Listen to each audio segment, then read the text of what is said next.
शांति। आप सबका हमारे हिंदी टॉक सीरीज में बहुत स्वागत और अभिनंदन है। हम उम्मीद करते हैं कि आप सबका दिन और हफ्ता अच्छा जा रहा है। और आज का टॉपिक है how to bolster emotional immunity. तो फिजिकल इम्यूनिटी को तो हम सब अच्छे से जानते हैं, जैसे कि हमारी बॉडी में वाइट ब्लड सेल्स हैं, प्रोटीन्स हैं, केमिकल्स हैं, जो बैक्टीरिया और वायरसेस से हमारी बॉडी को प्रोटेक्ट करते हैं। और अगर किसी की तबीयत अक्सर खराब होती है तो हम कहते हैं कि अरे इनका इम्यून सिस्टम तो वीक है, और फिर वो जाके डॉक्टर से टैबलेट भी ले सकते हैं।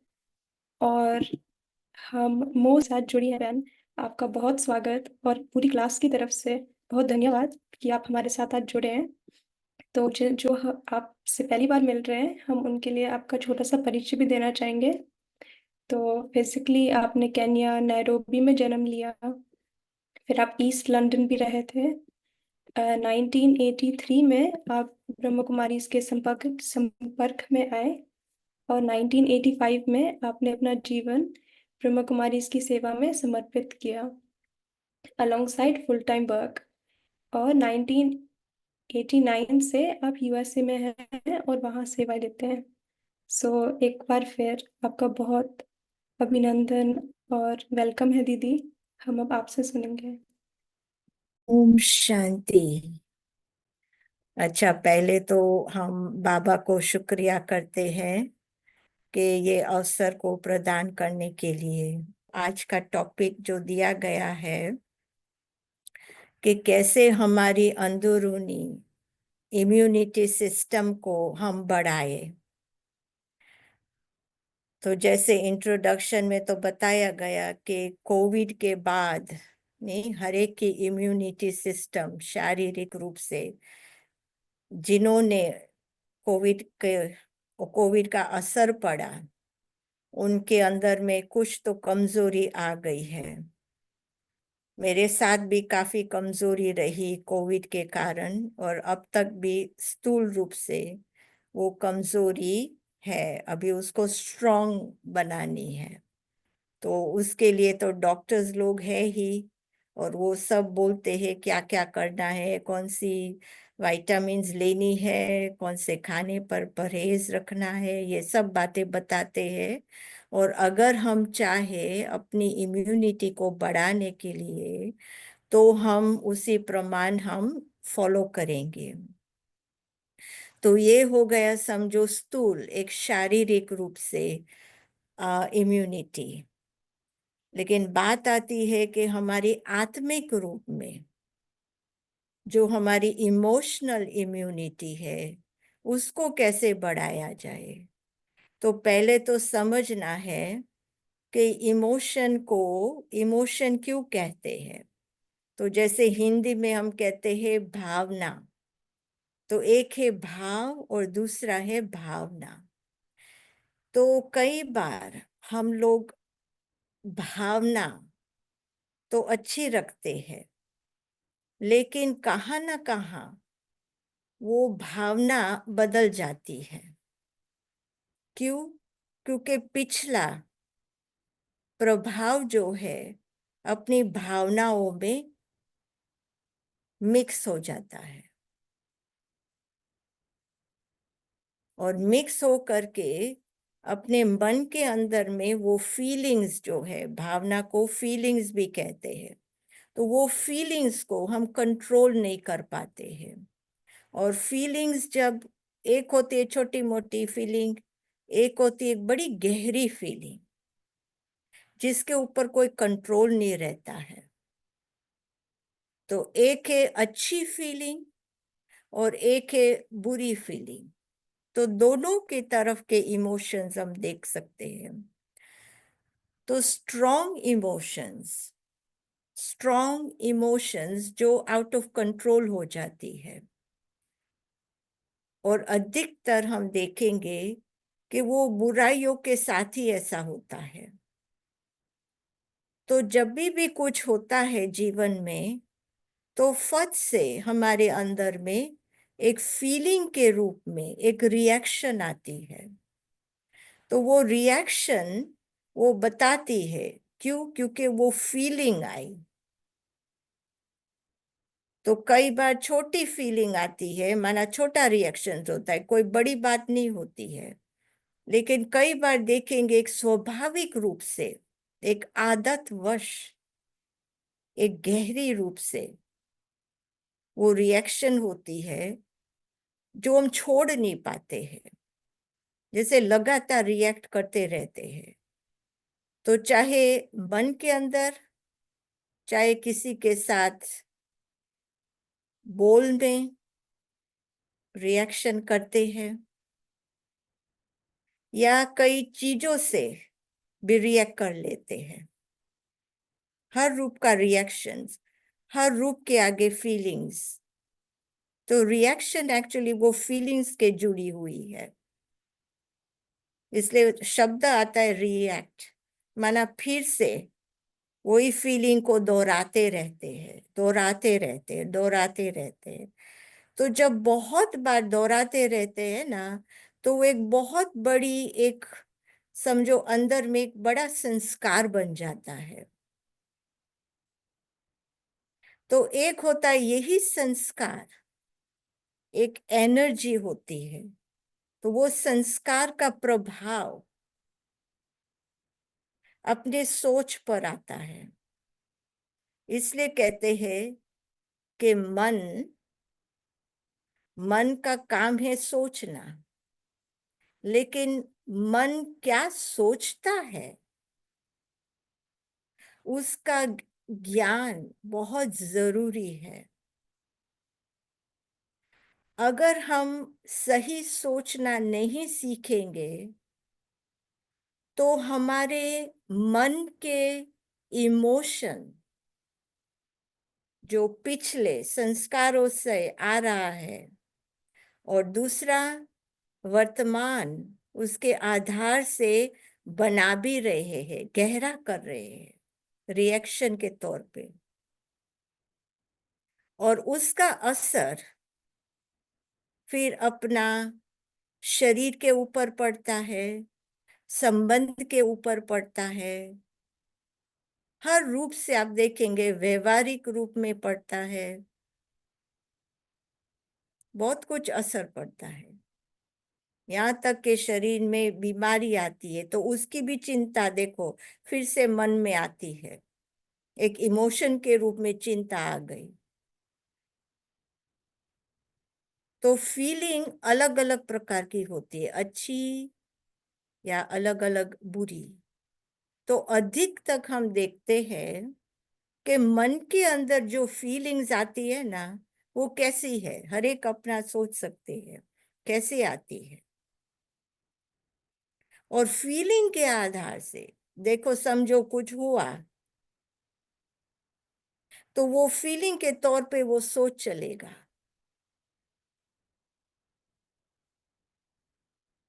और वही फीलिंग को जैसे और ही शक्ति देंगे, और उसी को लेके फिर से ऐसे करते करते करते मन की हालत देखो कैसे बन जाती है। तो मन कमजोर हो जाता है, शक्तिशाली नहीं रहता है। तो यही चीजें जैसे मन को कंट्रोल करने लगती है। तो चाहे पुरानी कई बातें, इसलिए कहते हैं ना, कई बातें आती है, लेकिन हम करते क्या है, बातों को लेके उस बात को दोहराते हैं मन में। बात तो हो गई, लेकिन बोलने वाला ने बोल दिया, लेकिन हम क्या करेंगे, उसी बात को लेके रिपीट करते रहेंगे अपने ही मन के अंदर में, थॉट्स के रूप में रिपीट करेंगे।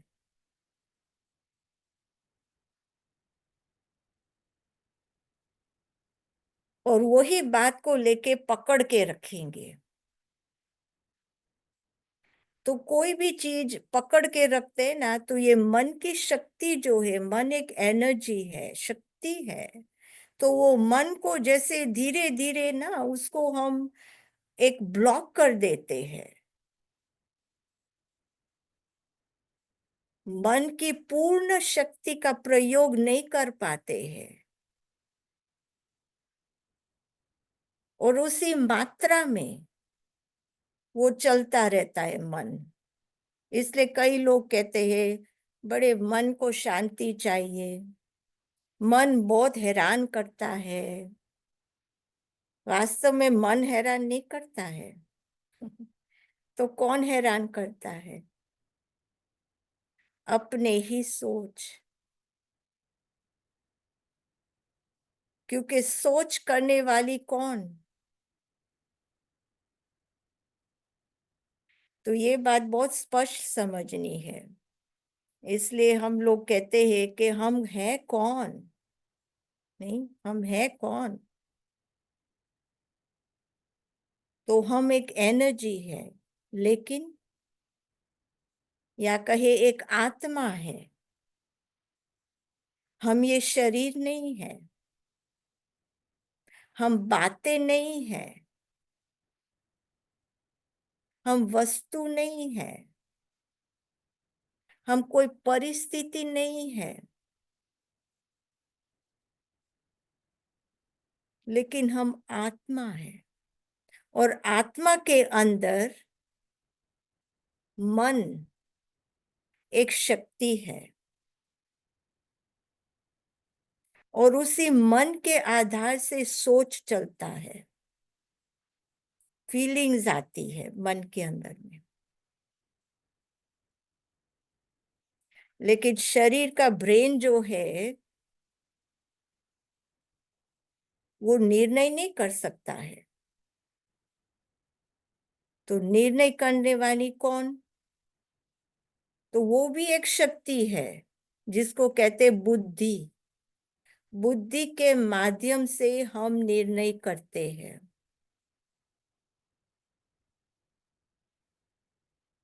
और जो अनुभव होते हैं और बार बार करते रहते हैं, जो भी आदत बनती है, फिर वो कर्म में लाते हैं, वो एक संस्कार बन जाता है। तो ये तीन मुख्य शक्तियां, मन, बुद्धि, संस्कार, वास्तव में एक ही शक्ति है, आत्मा की।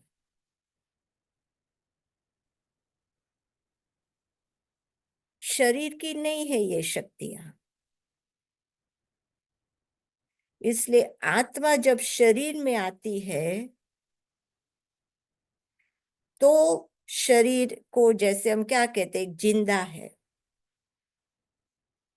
लेकिन आत्मा शरीर छोड़ के जाती है तो शरीर, हम क्या कहते हैं, मुर्दा हो जाता है, कुछ काम का नहीं रहता है।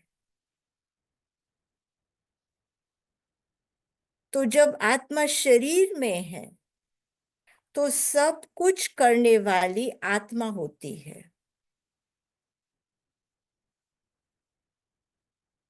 तो जो भी कर्म करती है आत्मा, शरीर के द्वारा करती है, लेकिन करने वाली आत्मा है। और कराने वाली भी आत्मा है। कर्म शरीर की इंद्रियों से करवाती है। तो मैं करने वाली भी, कराने वाली भी, मैं जैसे अलग हो गई। लेकिन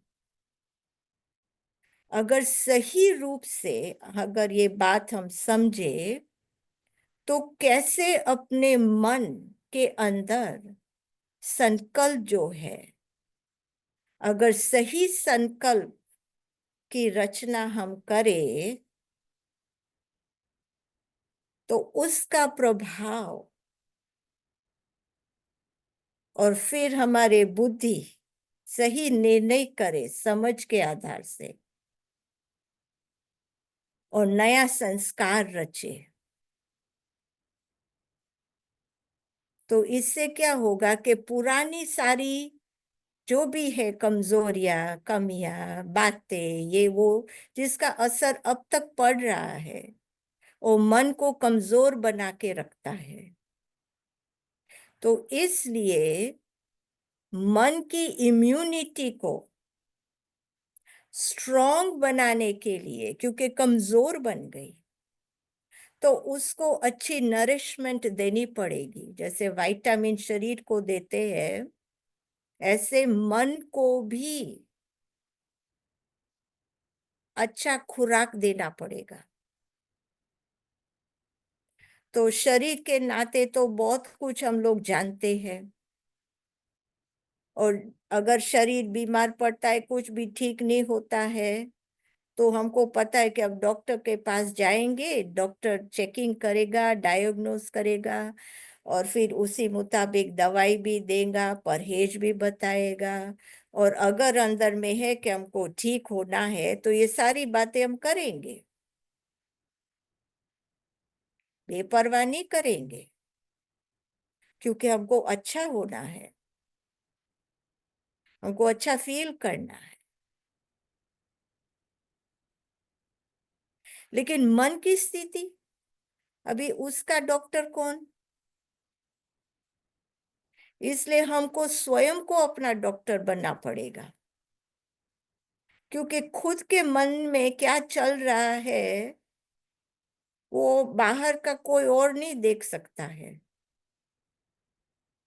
हम ही खुद देख सकते हैं, हम ही खुद फील कर सकते हैं, और हम ही अपनी रचना, संकल्प की रचना हम स्वयं करते हैं।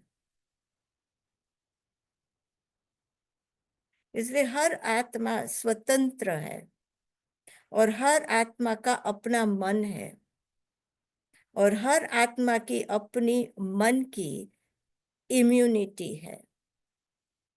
तो कई लोग बड़े पॉजिटिव होते हैं, और कई लोग बड़े नेगेटिव होते हैं, और कई रूप होता है नेगेटिव का।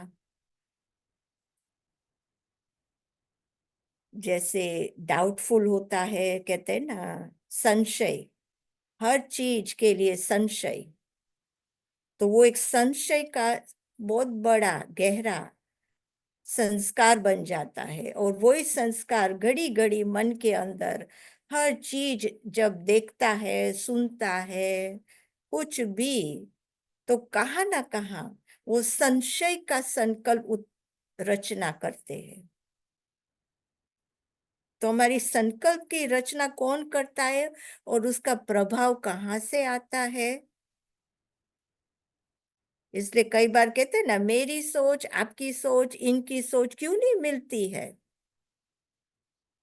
क्योंकि हर एक की सोच के पीछे हमारे संस्कार है, हमारी आदत है, हमारा अनुभव है। ये सारी बातें जुड़ती है। इसलिए कई लोग कहते हैं कि हम अपना मन का ही सुनते हैं। क्यों? क्योंकि अनुभव किया है, इसलिए फीलिंग आती है। पर ये फीलिंग अनुभव की है तो गलत नहीं है।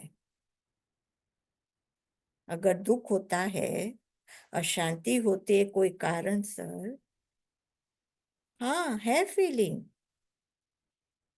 उसको डिनाई नहीं कर सकते हैं। और कई लोग फीलिंग का वर्णन भी करेंगे, कई लोग दबा के रख देंगे, कई लोग आंसू से बहा देंगे।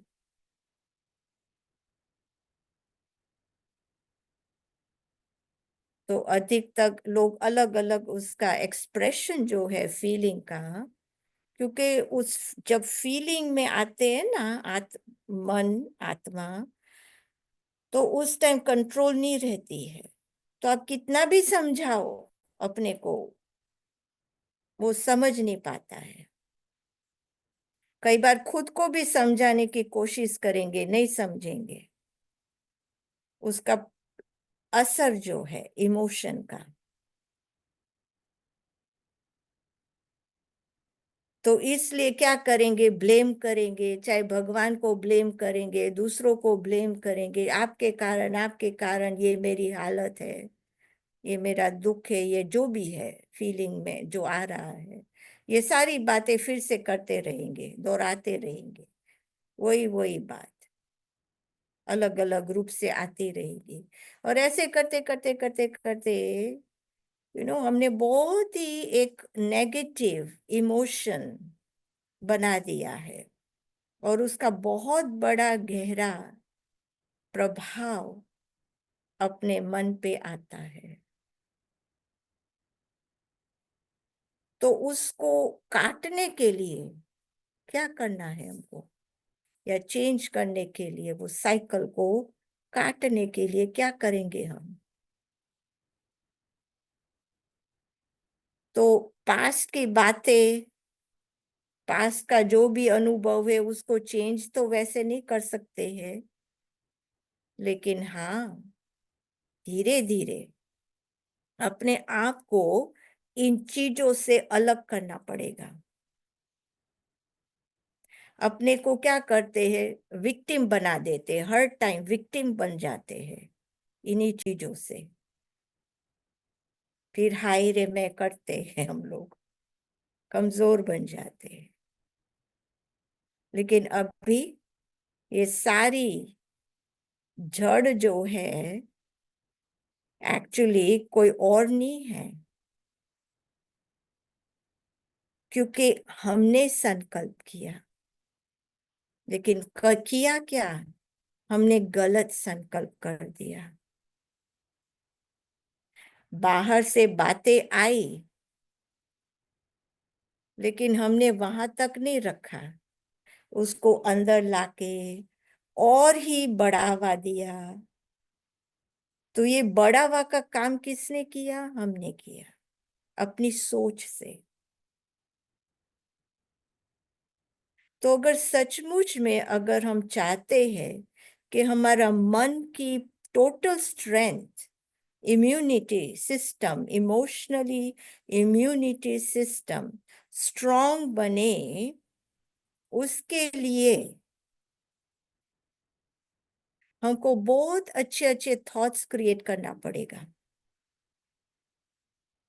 उसकी प्रैक्टिस डालनी पड़ेगी।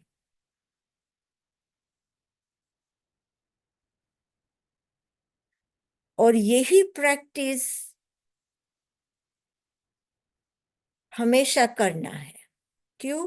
क्योंकि ये पूरा सोच को धीरे धीरे बदल रहे हैं, नया जैसे बनाने के लिए। और धीरे धीरे बदल के इसकी इम्पैक्ट जो है फिर नहीं रहेगी।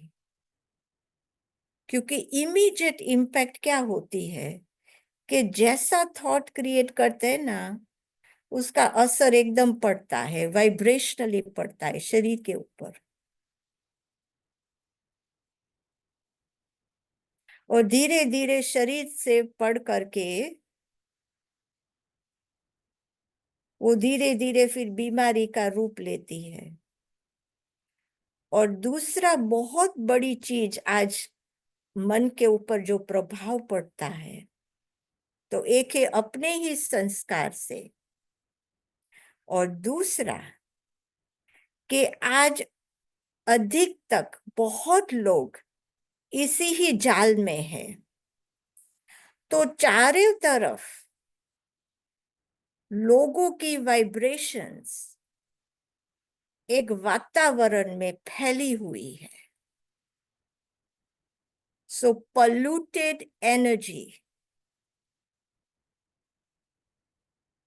जैसे हम कहते हैं ना, बाहर की हवा ब्रीद कर रहे हैं, तो ये है नेगेटिव पॉल्यूटेड एनर्जी, वाइब्रेशन की। उसका भी असर हमारे ऊपर आता है।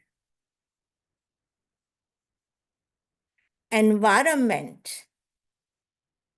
एनवायरमेंट से वो वाइब्रेशन, नेगेटिव एनर्जी का हमारे ऊपर पड़ता है। तो एक है अंदर से और एक है बाहर से। अब दोनों तरफ से सोचो क्या हालत है। तो इसलिए बाहर का तो चेंज नहीं कर सकते हैं, और आपने अनुभव किया भी होगा, वैसे पता नहीं चलता है, लेकिन अगर अगर ध्यान रखेंगे तो कई जगह आप जाएंगे। जैसे समझो, मिसाल देती हूँ, जैसे आप मंदिर में जाएंगे तो मंदिर का वातावरण देखेंगे तो बड़ा अच्छा लगेगा, शांति का लगेगा, शुद्धि का लगेगा। क्यों? क्योंकि सभी वहां जाते एक भगवान से प्रार्थना करने के लिए, और बातों में ज्यादा तक नहीं जाएंगे। लेकिन फिर दूसरी तरफ जाओ, दूसरे टाइप के वातावरण में जाओ तो क्या क्या होगा? ऐसी हैवी नेगेटिव एनर्जी का वार्तालाप होगा। जैसे कोई दुखी आत्मा होती है ना, उसका उसको सहन नहीं होता है, तो वो जाके क्या करेगी? ऐसे ऐसे लोगों के संग में आएगी,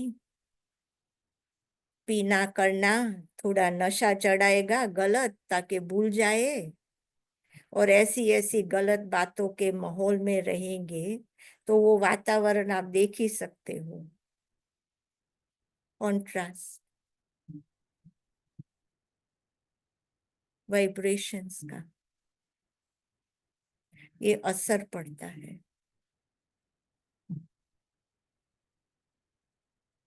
तो बाहर का तो इतना हम चेंज नहीं कर सकते, लेकिन अपने अंदर से कम हम इतना तो कर सकते हैं ना।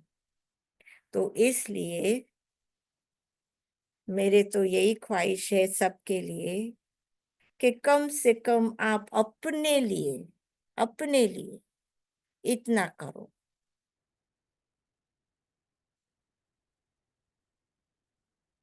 आप अपने को बहुत अच्छी एनर्जी दो संकल्प के माध्यम से।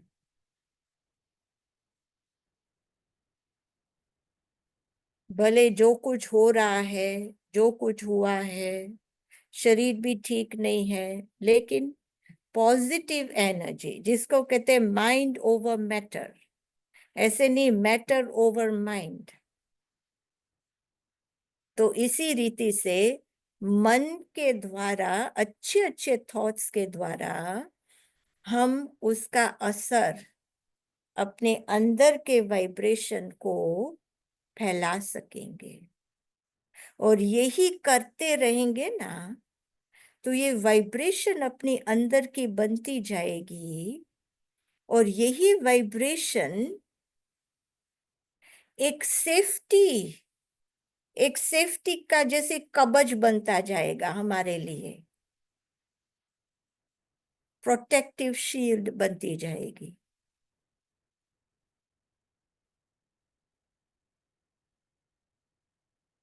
और बाहर की एनर्जी भी पेनिट्रेट नहीं कर सकेगी, और मेरे पास्ट की एनर्जी भी पेनिट्रेट नहीं कर सकेगी। मैं दोनों से बच जाऊंगी, पास्ट की भी और बाहर की। क्यों? क्योंकि मैंने नया कवच बनाया। कैसे? मन के अच्छे संकल्पों से। और उसको मानना होगा, क्योंकि एनर्जी है। इसलिए अच्छे संकल्प, माना श्रेष्ठ संकल्प कहो, यू नो जो खुशी दे, एक आनंद दे, एक शांति का अनुभव कराए, एक निश्चिंतता लाए, कोई चिंता नहीं, कोई फिक्र नहीं।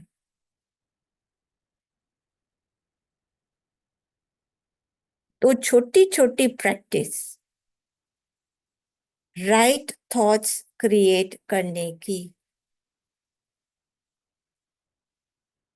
इसलिए एक बारी मैंने ये प्रैक्टिकल अनुभव किया था। एक थॉट लिया, 21 बार दिन भर में एक पेज के ऊपर 21 बार लिखा, अलग अलग टाइम पर। वो थॉट प्रैक्टिस कर रही थी लिखने से। फिर दूसरे दिन दूसरा थॉट, फिर तीसरे दिन तीसरा थॉट। और खास करके आप देखेंगे कि जीवन में थॉट्स तो बहुत होते हैं, लेकिन बहुत थॉट्स क्रिएट करने की आवश्यकता नहीं है, क्योंकि थॉट एनर्जी है। थॉट एक पैसे की तरह है, उसकी वैल्यू देखो। चाहे थॉट्स को एक पेनी के रूप में देखो जो कोई वैल्यू ना करो, या उसको एक पाउंड के रूप में देखो या डॉलर के रूप में देखो, और वैल्यू बढ़ जाए। या एक थॉट को $100 भी कहूं या $1000 भी कहूं, आज थॉट की इतनी वैल्यू है।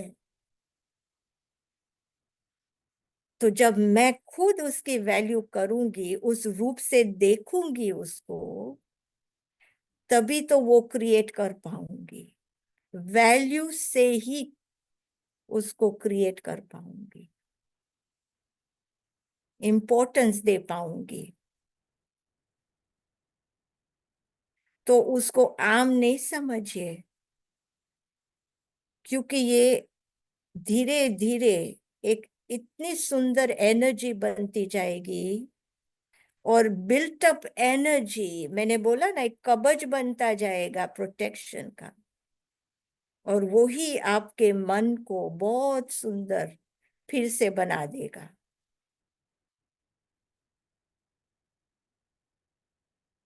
अभी सोचो कौन से संकल्प करेंगे।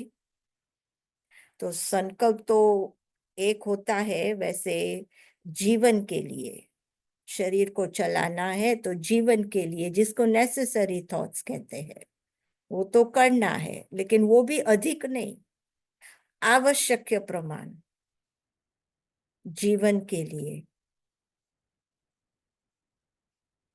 लेकिन आप देखेंगे थॉट्स भी अधिक तक कहाँ स्पेंड करते हैं,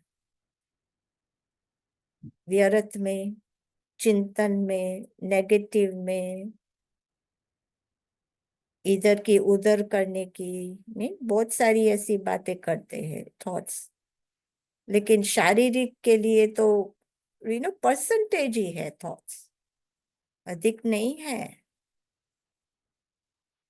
अगर रियली देखा जाए तो। इसलिए खुद को पहले देखना है, मेरा अधिक थॉट्स कहाँ जाता है, और उसके आधार से फिर आपको ख्याल में आएगा कि कोई ज्यादा थॉट्स क्रिएट करने की आवश्यकता नहीं है। और जो सही थॉट्स क्रिएट करेंगे, तो वही थॉट एक बहुत सुंदर, एक पावरफुल बनता जाएगा। तो थॉट के साथ एक आवश्यक गुण ले लो। तो अधिक तक जीवन में कौन से आवश्यक गुण चाहिए? जैसे शांति का, प्रेम का, खुशी का, सच्चाई का, पवित्रता का, माना शुद्धि का, और भी सोच लो। तो यही गुण अगर हमारे थॉट के साथ क्रिएट कर ले, तो इन्हीं गुणों की शक्ति उस थॉट में जाएगी एनर्जी के रूप में। एग्जाम्पल, कि मैं शांत हूं,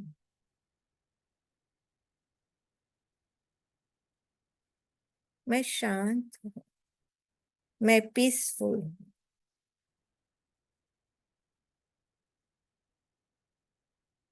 मैं रिस्पेक्टफुल हूँ, मैं रिस्पेक्टफुल हूँ सबकी।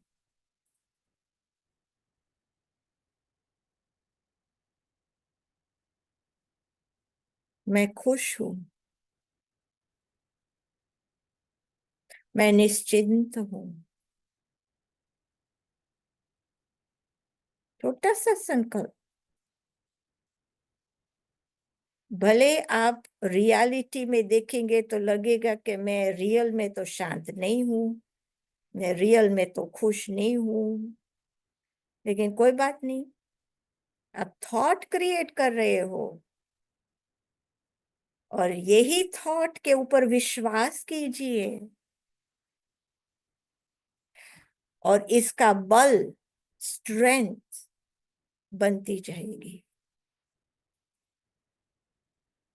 और ऐसे करते करते करते आप खुद एक दिन वंडर खाएंगे कि सचमुच में अब मेरा बेटर, जैसे कहते हैं ना, मैं हैंडल कर पा रही हूँ अपने थॉट्स को।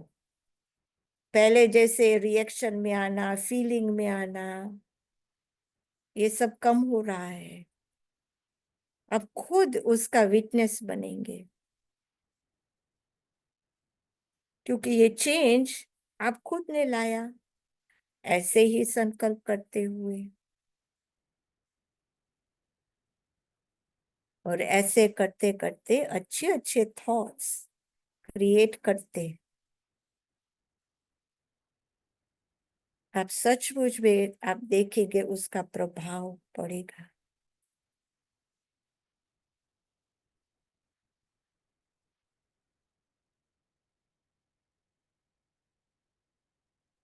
तो इम्यूनिटी हम चाहते हैं बढ़े, तो मैंने तो यही देखा अपने जीवन में कि पहले बहुत थॉट्स आते थे, फिर धीरे धीरे धीरे चैलेंजेस भी बहुत आई और उसके साथ साथ थॉट्स भी आए, अलग अलग अनुभव भी हुए, लेकिन धीरे धीरे पॉजिटिव थॉट्स जो सीखा, उससे जो भी नेगेटिव होता था ना, उससे भी एक पॉजिटिव निकाल रहे थे हर चीज में। जैसे एक देखने की नजरिया जो है वो बदलती जा रही थी।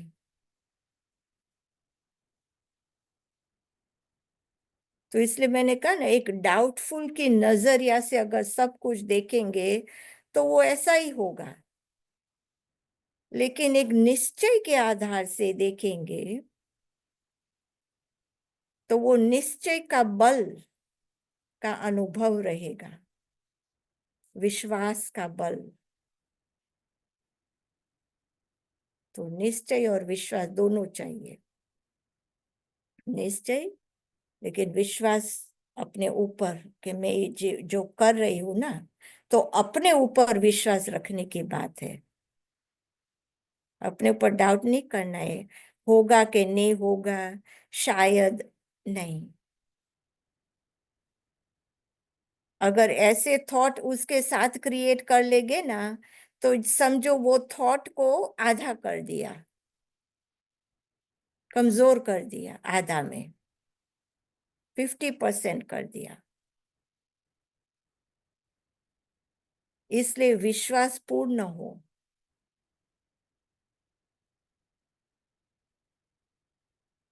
और इन्हीं विश्वास से आप करेंगे ना, तो विश्वास का प्रमाण अवश्य मिलता है, अवश्य मिलता है, और आप खुद अपना साक्षी हो जाएंगे।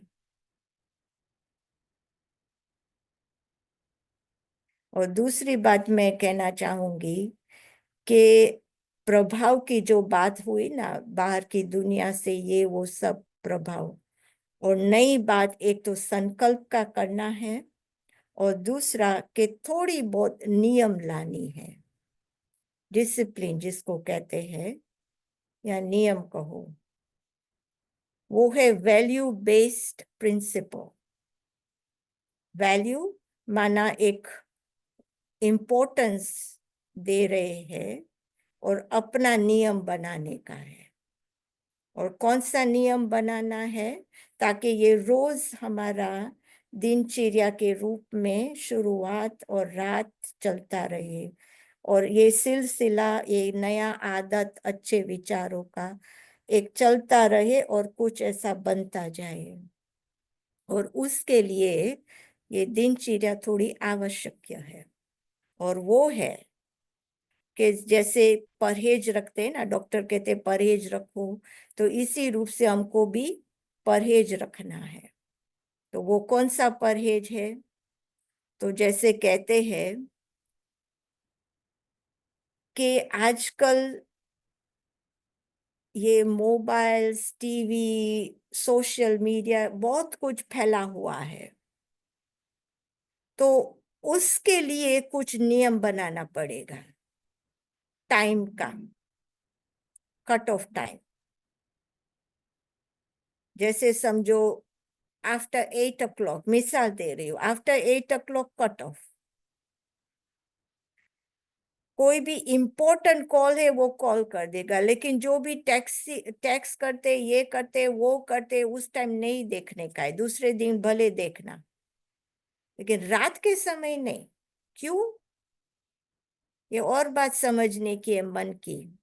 क्योंकि रात में क्या होता है कि किसी समय सो जाओ, सो तो जाएंगे, लेकिन राइटफुल नींद नहीं आएगी, क्योंकि मन काम दिया ना, ये सब सुना, जो कुछ किया देखा, तो वो काम मन नींद में भी करता रहेगा।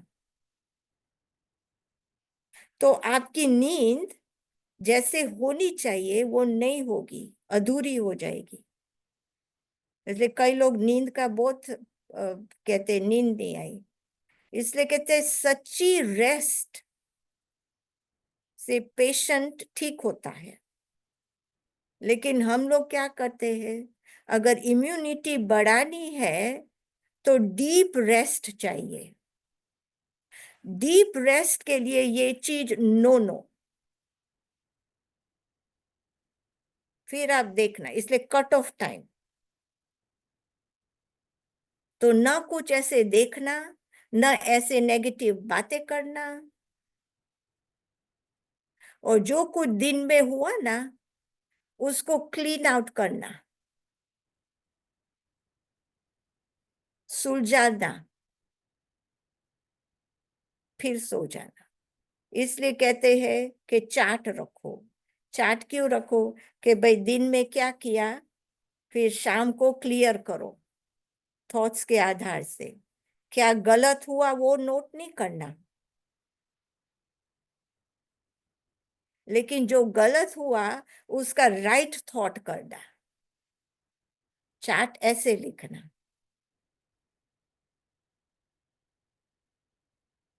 तो इसी प्रकार से पॉजिटिव थॉट को दे करके फिर सो जाने का। तो पॉजिटिव थॉट दिया ना, तो दूसरे दिन वही थॉट्स आपके मन में शुरू में आएगा, तो सुबह अच्छी होगी, थॉट्स अच्छे होंगे, तो देखो सुबह अच्छी शुरू होगी ना, तो फिर दिन भर में भी आपका कंटिन्यू होगा ऐसे। लेकिन अगर ये क्लीन अप नहीं करेंगे ना तो भरता जाएगा, जैसे बिन होता है ना, डस्टबिन, डालते जाओ भरता जाओ, और फिर हटाओ नहीं ना तो उसकी बदबू खुद को आएगी, जर्म्स क्रिएट हो जाएगा, वायरस क्रिएट हो जाएगा। तो हाइजीन रखनी है, अंदर की हाइजीन, इसलिए क्लियर करके सो जाना। फिर भोजन, टाइम पर भोजन खाना। कई लोग बहुत देरी से भोजन खाते हैं, वो दूसरी असर आती है। जब शरीर को एकदम शांत कर देना है, सारी मैकेनिज्म शरीर को शांत करके सो जाना।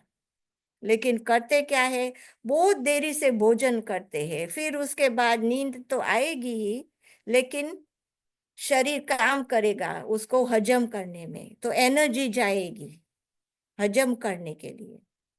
तो वो भी एनर्जी आपको नींद में 100% नींद, डीप नींद नहीं करवाएगी, क्योंकि काम जो दे दिया देरी से खाने का। तो एक तो न देखना, न ऐसे बातें करना, न ऐसे कुछ सुनना, न ऐसे भोजन देरी से करना। तो इसके लिए थोड़ा टाइम टेबल, एक नियम का, एक वैल्यू रखते हुए, अपने आप की वैल्यू रखते हुए और अपने आप को वैल्यू बढ़ाने के लिए, ये अपने लिए आप कर रहे हो, किसी का बताया हुआ नहीं, ताकि आप आपके मन को, ओवरऑल इम्यूनिटी, आपकी मन की इमोशनली बहुत अच्छा बढ़िया बना सको। और नींद की, अच्छी गहरी नींद भी एक बड़े आराम की मिल जाएगी ना, तो वो भी अपना हीलिंग हीलिंग का काम करेगी। और फिर आप एकदम रेस्टफुल होके उठेंगे, तो थकान से नहीं उठेंगे, फ्रेशनेस से उठेंगे।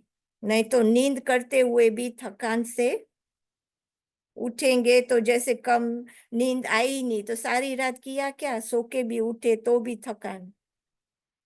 तो ये सारी समझो बातें हैं समझने की, तो इसके ऊपर हमको थोड़ा ध्यान रखेंगे तो शायद हम अपना बिल्टअप कर सकते हैं।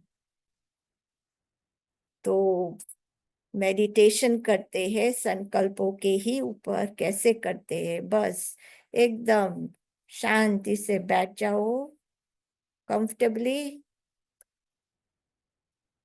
और मन के अंदर जो कोई संकल्प और हो उसको बोलो, एक बाजू अभी हो जाओ।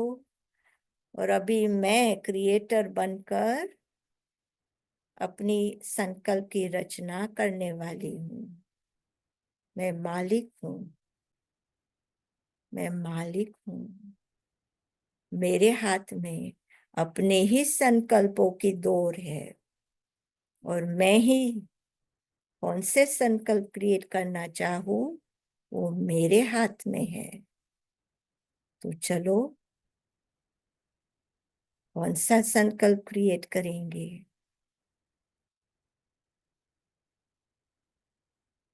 पहले यही सोचो कि मैं एक शक्तिशाली आत्मा हूँ।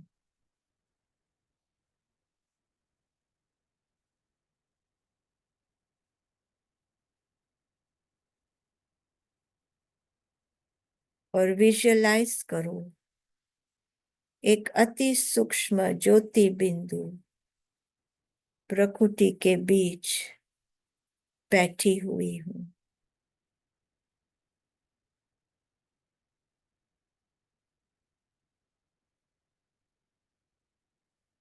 अपने मन के आंख से देखिए, विजुअलाइज कीजिए, छोटी सी बिंदी मस्तक के ऊपर चमक रही है।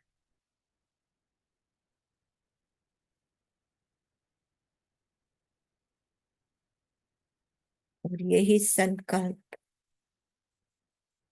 क्रिएट कर रही हूँ,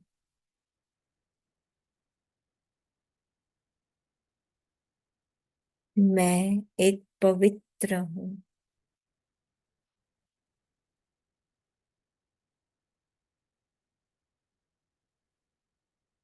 शक्तिशाली हूँ।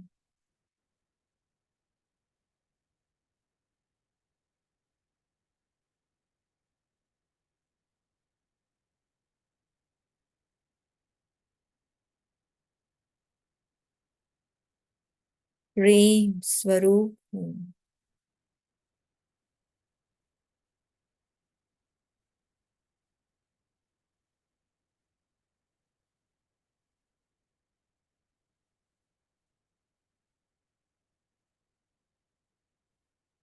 और ये मन बिल्कुल मेरे आदेश पर चल रहा है, मेरा बहुत आज्ञाकारी, वफादार, ईमानदार साथी है।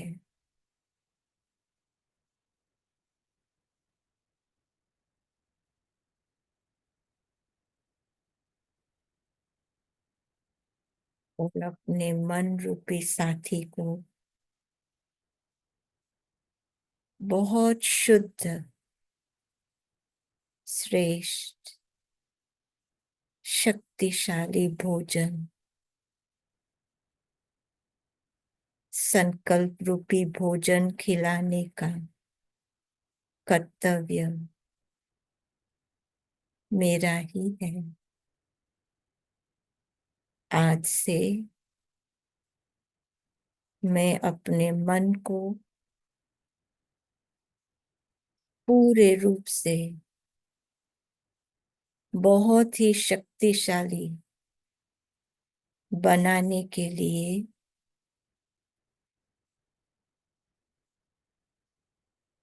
दृढ़ संकल्प करती हूँ।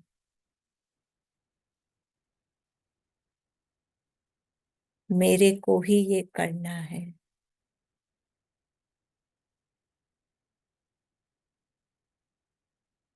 मैं अवश्य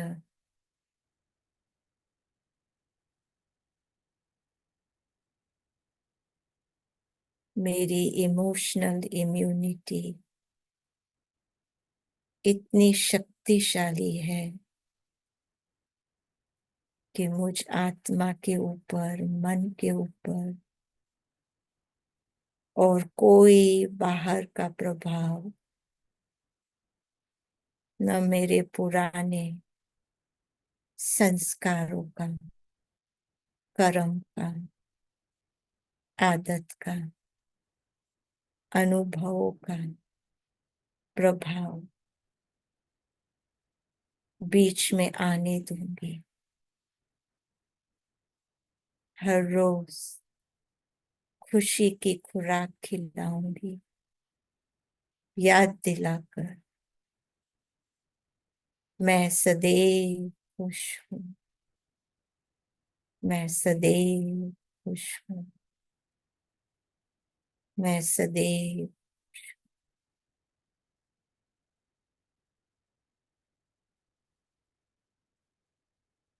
ओम शांति।